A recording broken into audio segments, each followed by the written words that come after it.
ಹೋದ್ರೆ ರಾಮನ ಕತೆ ಹೇಳಲಿಕ್ಕೆ ಹೋದ್ರೆ ಅವನಿಗಿಂತಲೂ ಹಿಂದೆ ಇದ್ದಂಥ ರಾಜರುಗಳು ಹರಿಶ್ಚಂದ್ರ ಇವರೆಲ್ಲ ಇದ್ರಲ್ಲ, ನಳ ಚಕ್ರವರ್ತಿ ಎಲ್ಲ ಇದ್ರಲ್ಲ. ಅಲ್ಲಿ ಹೋದಾಗ ನೀವು ಒಂದು ಸಣ್ಣ ಒಂದು ಎಕ್ಸಾಂಪಲ್ ಹೇಳ್ತೀನಿ. ನಳ ಚಕ್ರವರ್ತಿ ಶನಿ ಹಿಡಿದು ತನ್ನ ಹೆಂಡತಿ ದಮಯಂತಿನ ಬಿಟ್ಟು ಹೊರಟೋಗ್ತಾನೆ. ದಮಯಂತಿ ದಿಕ್ಕಾಪಾಲಾಗಿ ರಸ್ತೆ ಗೊತ್ತಾಗದಲ್ಲೇ ಒಂದು ಕಡೆ ನಡ್ಕೊಂಡು ಹೋಗ್ತಾ ಇರ್ತಾಳೆ.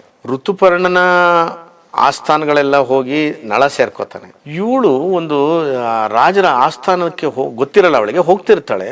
ಅಲ್ಲಿಯ ರಾಜಮಾತೆ 3ನೇ ಫ್ಲೋರ್ನಲ್ಲಿ ಕುಳಿತುಕೊಂಡು ತಲೆ ಬಾಚ್ಕೋತಾ ಇರಬೇಕಾದ್ರೆ ಕೆಳಗಡೆ ಒಬ್ಬಳು ನಡ್ಕೊಂಡು ಹೋಗ್ತಾ ಇರುವಂಥವಳು, ಅವಳು ಏನೋ ಸಾಮಾನ್ಯ ಹೆಣ್ಮಗಳಲ್ಲ, ಯಾವುದೋ ಒಂದು ರಾಜ ಪರಂಪರೆ ಹೆಣ್ಮಗಳ ಥರ ಕಾಣ್ತಾಳೆ ಅಂತೇಳಿ ಹೇಳಿದ್ಲು ಅಂತೇಳಿ ರಾಮಾಯಣ ಉಲ್ಲೇಖ ಮಾಡುತ್ತೆ.